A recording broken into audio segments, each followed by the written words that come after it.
Hello everyone, welcome to Daksha IQ YouTube channel. Sir Arthur Cotton bridge, దీన్నే Dhavaleswaram barrage అంటాం. రాజమండ్రి సమీపంలోని ధవళేశ్వరం వద్ద గోదావరి నదిపై నిర్మించిన ఒక అద్భుతమైన ఇంజనీరింగ్ కట్టడం ఇది. గోదావరి వరదల్ని అదుపు చేస్తూ డెల్టా ప్రాంతంలోని లక్షలాది ఎకరాలకు సాగునీటిని అందించడమే ప్రధాన లక్ష్యంగా 1850లో సర్ ఆర్థర్ కాటన్ గారు దీన్ని నిర్మించారు.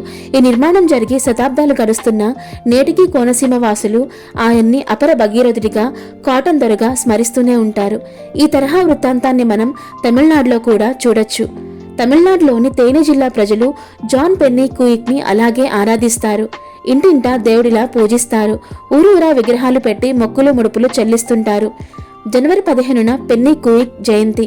ఆ రోజున అక్కడి ప్రజలు అందరిలా సంక్రాంతి పండగ జరుపుకోరు. బదులుగా పెన్నీ కోసమే పొంగళ్లు పెడతారు. పాలక్పట్టి గ్రామంలో ఆయన స్మారక మందిరం దగ్గర పెద్ద ఎత్తున జాతర నిర్వహిస్తారు. ఈ ఏడాది కూడా ఆ జాతరలో 1000 కుటుంబాల దాకా పాల్గొని పొంగళ్లు సమర్పించాయి. అంతేకాదు, ఈసారి కొత్తగా పెన్నీ కథని ప్రాచీన జానపద కళల ద్వారా ప్రదర్శించడం కూడా జరిగింది. ఇంతకీ ఆయన అంతగా ప్రాంతానికి ఏం చేశారంటే, lieutenant colonel John Pennycuick 1883లో పీడబ్ల్యూడీ చీఫ్ ఇంజనీర్గా తేని ప్రాంతానికి వచ్చారు. ఆ ప్రాంతంలోని తీవ్ర కరువు ఆయన్ని కలిచివేసింది.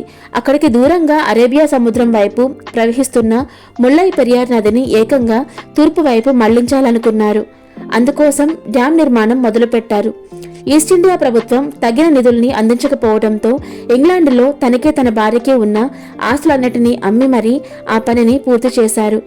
అలా తేని సహా 6 జిల్లాలని సస్యశ్యామలం చేశారు. అందుకే అక్కడి ప్రజలు ఇలా ఏటా పెన్నీ పొంగల్ అని జరుపుకుంటారు. వీరు ఏ దేశానికి చెందిన వారైతేనే మానవత్వంతో వారు చేసిన మంచి పనుల ద్వారా శతాబ్దాలు గడిచిన ప్రజల గుండెల్లో చిరస్థాయిగా నిలిచిపోగలిగారు.